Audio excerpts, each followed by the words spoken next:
también de aventuras y salidas y por qué no un viaje instructivo, un viaje de historia que tiene que ver con nuestro, tal vez, nuestro seguro, el prócer más importante de nuestra república, que es el general don José de San Martín, casi todos los años. Todos los años. Es más, esta vez fue la 24ª cruce de los Andes con mula, ¿cómo se dice? Lomo a mula. A lomo de mula, perdón, ya me trabé, a lomo de mula. Y vamos a conversar por ese tema con Víctor Rodríguez. Nosotros ya lo hemos entrevistado el año pasado, justamente motivo de esta fecha, y él está en línea y le doy la bienvenida. Víctor, ¿cómo le va? Daniel Veloso lo saluda. Señor, ¿cómo le va? ¿Cómo le va, Daniel? Buenos días, mucho gusto. Exactamente, a lomo de mula. A lomo de... Me trabé, a lomo de mula. No me salía justo eso. Claro. Claro. Pasó con 20.000 mulas. Tenemos San Martín al cruce de los Andes, 1.200 caballos para poder atravesar ese macizo andino.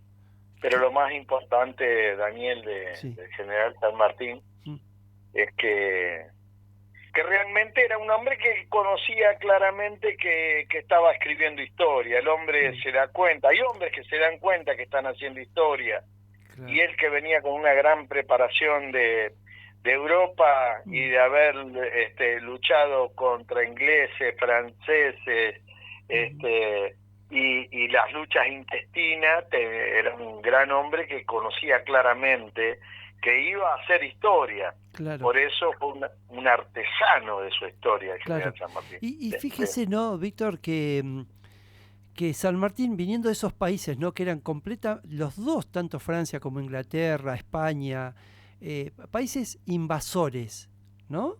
Y él justamente va porque si uno dice, si San Martín quería, se podía instalar en Chile, se podía instalar en Perú, incluso en Argentina, si él quería, se instalaba, ¿no? Pero no, él fue a liberar. Claro, esa es la grandeza, la humildad, la grandeza de un hombre que se da cuenta que está escribiendo para que hoy Daniel lo llama a Víctor Hugo para hablar de... Él sabía todo esto, que 200 años después usted me iba a llamar por teléfono. Entonces escribió una historia recta, profunda, clara, contundente. ¿Y cómo lo hizo, Daniel? Con sus actos lo hizo. Por eso, él, cuando se viene con 600 volúmenes. Esto habla de un hombre profundamente instruido, preparado, equipado e instruido. Por eso yo siempre lo visualizo a él arriba de un escenario y que él se daba cuenta que lo estaban mirando. Por eso hizo casi todo bien, más allá de los errores de cualquier hombre del universo. Él hizo todo bien desde ese punto de vista, por su profunda formación. Por eso, como usted claramente define, él no hizo invasión, y por eso él vale más por los renunciamientos que por los avances. Claro, es verdad. Sí. Él vale más porque no se hace cargo de Chile. Él vale más porque no se hace cargo de Perú y dice, yo me voy a hacer cargo de el poder ejecutivo, del poder legislativo, más nunca jamás me podría hacer cargo del poder judicial. Fíjese el concepto de 200 años. Claro. Entonces los renunciamientos del general San Martín son tan profundos, tan grandes, que lo hacen más grande todavía. No porque ganó en 15 minutos en San Lorenzo, porque ganó en Maipú, porque ganó en Chacabuco. No está ahí la grandeza. Ahí está la equivocación de querer decirle a los niños que San Martín cruzó los Andes solamente. No, Daniel, fue lo menos que hizo, porque con 10 generales se sentaron, hicieron un plano y atravesaron. Pero ¿quién aguanta cruzar los Andes y no ser el jefe de entregar el mando como presidente de Chile? Claro. ¿Quién aguanta reunirse con Bolívar y decir, bueno, está bien, no te gusta la jugada que yo te propongo, me voy? Claro. Y sobre todo, Daniel, el hecho más grande que a mí me admira, que es maravilloso, es cuando San Martín vuelve después de 8 años de gloria, se va a Europa, está con las planteras poniendo flores, decide venir se queda 4 meses en la rada de Buenos Aires y Montevideo, y le ofrecen los federales, le ofrecen los unitarios, todo el mundo le ofrece absolutamente todo para que se haga cargo del país. Y no se hace cargo del país, porque tenía que sacar el sable para pelear a lo mejor contra Lavalle, que había sido un granadero maravilloso, el del Valle de Putaendo, el que a sable en mano y a la caballada se da vuelta en la batalla de las Coimas, los engaña, da vuelta de nuevo sus caballos y los contraataca. A ese lo tendría que haber fusilado, porque él lo había fusilado a Dorrego. Y él dice, yo en esto no cuenten conmigo. Esa es la grandeza que nuestro pueblo, Daniel, no conoce fundamentalmente de San Martín. Porque San Martín es imitable, Daniel. Ajá. Es verdad, es verdad. Es conmovedor. Ahora, de todas esas facetas, evidentemente usted, Víctor, obviamente usted admira muchísimas facetas, pero ¿cuál es la que más a usted lo marcó de San Martín? ¿Cuál es el punto básico que usted dice, bueno, este es el San Martín que, tal vez este que usted dice, ¿no? El del renunciamiento, ¿puede ser? Sí, están los renunciamientos, pero usted imagínese lo siguiente, está San Martín con 5.000 hombres cruzando el ejército, los porteñitos unitarios desde Buenos Aires le imparten la orden y le dicen vuelva con todo su ejército, él iba a liberar, ya lo había liberado a Chile. Claro, y sin recursos, no le daban recursos tampoco. Claro, nada. No le daban absolutamente nada, lo abandonaron porque tenían una gran envidia porque estaban en presencia de un hombre de coraje y le imparten la orden. A partir de mañana usted deberá volver con todo el ejército para luchar contra los caudillos. O sea, lo metían en una guerra intestina y él era el líder, él era el comandante. ¿Y sabe lo que hace Daniel? Dice, bueno, acá hay que tomar una decisión. Yo la decisión la tengo, pero no la voy a adoptar en este momento. Señores oficiales, se van a reunir los 70 oficiales y van a definir qué hacemos. Si seguimos para liberar Chile o volvemos a luchas intestinas. Fíjense la dicotomía. Y son los oficiales los que determinan que tienen que continuar y no precisamente él como comandante. Y dicen, no le vamos a dar pelota a los porteñitos unitarios que quieren usarlo como sable para salir a pelear contra la provincia. Vamos a continuar por la liberación de América Latina y vamos a echar a los españoles de Europa. Esos principios, es un hombre de principio, Daniel, es todo lo que tiene. Es un hombre de principio. Sobre todo, un hombre de principio que se respeta a sí mismo, esta es la grandeza de él, que logra respetarse permanentemente. Fíjense que era un hombre de valores. En un determinado momento estaban en el norte y todo Buenos Aires le decía que tenía que continuar por el norte y ya habíamos tenido los desastres de Sipecipe, Ayohuma, todos los desastres de él. Y él dice, no es por acá. Y no lo entendían. Y no lo entendían. Y él dice, se va a Córdoba, se instala en Córdoba y dice, si a mí no me entienden que tengo que pasar con un ejército por Mendoza y no continuar para ir hasta Perú por donde ya han fracasado, conmigo no cuenten. Entonces ese hombre que sabía, que tenía coraje, que tenía fuerza y que no solamente lo tenemos que admirar en la carga de San Lorenzo, tiene mucho más grande que la carga de San Lorenzo.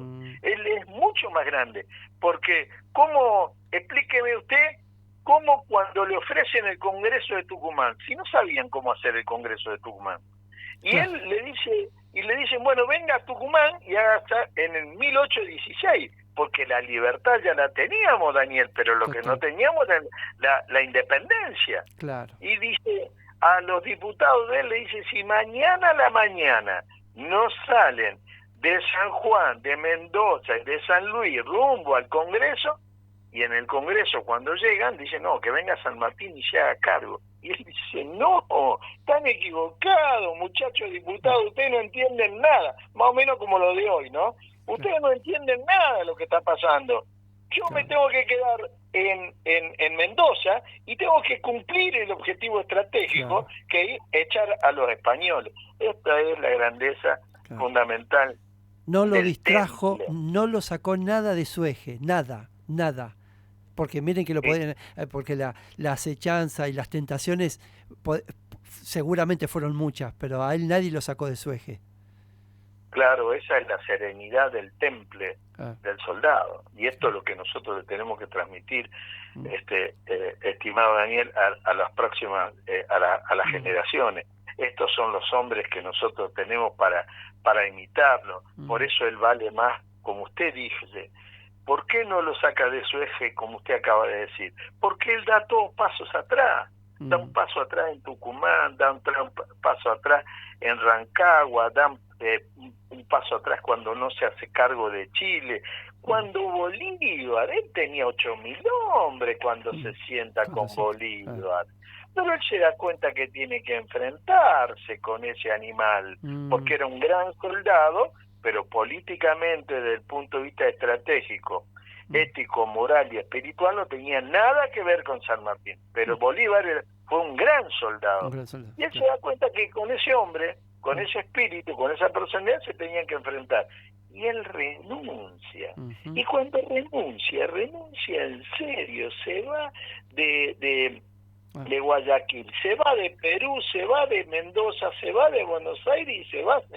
Claro, pero aparte cuando se va, él se va con una misión cumplida y sabía que también Bolívar iba a cumplir con la misión que él, está bien, con diferencias, algunos matices, pero en los dos coincidían en la libertad de América. Exactamente. Es así que el concepto que él tenía del bien, de la tranquilidad y la felicidad de los pueblos estaba muy por arriba de lo que él pretendía. Dice, y le dicen, usted sabe que en una misma tarde, cuando él decide irse del Perú, en la estancia La Magdalena, vienen primero una comisión de diputados, una comisión de senadores y después del Poder Ejecutivo, y le van ofreciendo de todo. Primero le ofrecen a cargo del ejército, después le ofrecen que se quede como diputado, después dice, lo peor que le puede pasar a un pueblo, un general victorioso que se quede. Lo mejor que puedo hacer por el Perú es irme de acá, porque él ya estaba viendo que había algunas reacciones intestinas y dice, yo me tengo que ir. Y el concepto de él, y fíjese lo que él sabía que él había sufrido, si usted me permite y me da un minuto. Por favor, sí. Tengo acá, estimado Daniel, una carta que él le escribe a Toribio de Luzuriaga, gobernador de Mendoza. Quiera la suerte que el ejemplo de lo pasado haga que las conductas en lo sucesivo observen sea dirigida al bien y a la felicidad de todas las provincias. Dios lo inspire a usted para formar un centro de impulsión que de la respetabilidad de esos pueblos haga el bien. 11 años de desgracia deben enseñarnos la carrera que debemos seguir para nuestros hijos. Que nuestros hijos gocen con honor y tranquilidad los bienes de nuestra independencia. Mire el concepto de familia, de país, todo, todo envuelto en tranquilidad. Es impresionante el sentido de unidad y de futuro que tenía el general San Martín en todas sus decisiones. Y usted sabe que, Víctor, yo digo, a veces uno salvando las diferencias, ¿no? Uno está hablando más de 200 años, ¿no? Y uno ve los escritos de San Martín y uno dice, a mí me asombra lo bien que escribía, lo bien que expresaba las ideas, con qué claridad. Y uno dice, en esa época la perfección de la idea, del concepto, de que se entienda cuál era el objetivo, ¿no? Y uno dice, después de 200 años, a veces, lamentablemente caemos, ¿no?, que en algunos dirigentes, en las personas, hoy que tenemos todos los elementos como para aprender, para estudiar, se hable tan mal. Y es la educación primaria secundaria y universitaria y de la familia, y también de la televisión. Es la educación general, que él no se olvide que a los 17 años, a los 15 años ya estaba en una formación doctrinaria dentro de los ejércitos, y entonces le permite realmente, mire esta definición, que lo que usted está definiendo, tiene algunos puntos cúlmines, tiene algunos aconcaguas espirituales. En un determinado momento él llega a Chile y vienen y le entregan un cajón con todas las cartas de todos los traidores que le habían sacado al comandante español. O sea, ahí estaban los chilenos que habían traicionado y los españoles que estaban en contra. Estaban todas las cartas. Él dice, ármeme un fuego acá al lado. Se sienta solo, lee carta por carta y las va incendiando, las quema, porque es muy malo para los pueblos el odio y la venganza. Es muy malo que todo esto se conozca, porque yo vengo por la paz y para reconstruir la nación una vez que se vayan los españoles, y no para salir a colgar, a matar con venganza y con odio. Mire la grandeza de ese hombre. Qué barbaridad. No es que se junta con otros generales, es solo ese concepto del secreto, pero el concepto del rigor del orden que tenía era maravilloso. Sí, ¿sabe que hoy justo recordábamos nosotros que un día como hoy, pero de 1869, se producía la batalla de Acostañú, o la batalla de los niños en Paraguay, y uno dice, con San Martín, con Belgrano, con nombres así, la guerra del Paraguay nunca hubiese existido. Por supuesto, porque era una guerra entre hermanos. Claro. Y era una guerra donde los ingleses nos llevan al ver una nación que estaba creciendo como Paraguay, hay que destruirla, hay que aniquilarla, y así fue. Claro. Y nos manejaron como marioneta, y algunas marionetas nuestras entraron en esto. No era San Martín un hombre para estar en ese momento. No hubiese estado. Claro. No hubiese estado. Hubiese servido mucho más que Mitre, que es lo que tenía que hacer. Por eso sembró admiración en el pueblo. Claro. El pueblo, ¿cómo lo amaba tanto? ¿Por qué construye ese líder, estimadísimo? ¿Por qué construye ese líder?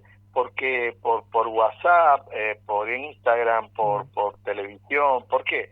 No, por el prestigio personal, el ejemplo personal. Y acá es otro de los elementos que está claramente demostrado. Usted sabe que yo estoy convencido que si nosotros trabajamos en la educación, por eso él hablaba de la maldita educación. Y mañana a la mañana todos los niños de Mendoza cantarán el himno nacional todas las mañanas, para que vayan sabiendo qué es lo que queremos nosotros, que es la libertad y la independencia. Pero empezaba por los niños. Entonces era un hombre que con el ejemplo era admirado por el pueblo. Claro. La verdad, don Víctor, un gusto escucharlo y bueno, y saber que esto se sigue haciendo, ¿no? Todos los años este cruce maravilloso, modelo en el mundo de esta travesía que es hermosa, y que la verdad lo felicito que esté siempre ahí, haciendo ese a lomo de mula, ese cruce que está en instructivo también para muchas personas de nuestro país. Es un proyecto pedagógico, histórico, cultural que tiene la página web www.crucedelosandes.com.ar y que se llama Cruce de los Andes la página, y la realidad que nació en la trinchera de Malvinas, cuando mis soldados, combatiendo contra toda la OTAN junta en contra de la República Argentina, yo veía que tenían ese ímpetu y dije, alguien trabajó en el corazón de estos soldados para tener la vocación de ir en las peores condiciones en un contraataque contra el Regimiento 3 de paracaidista inglés. Y bueno, yo dije, ¿qué puedo hacer yo? ¿En qué colaborar? Bueno, y ahí fundé el Cruce de los Andes a lomo de mula. Un abrazo grande. Bueno, don Víctor, le agradezco muchísimo. Le mando un abrazo enorme y estamos a disposición, con mucho gusto. y lo despido en esta mañana maravillosa con un viva la patria, querido patriota. Gracias, don Víctor. Viva la patria, sí señor, así es. Adiós. Adiós. Hasta luego. Muy bien. Fue Víctor Rodríguez. Si estás en Facebook, seguinos.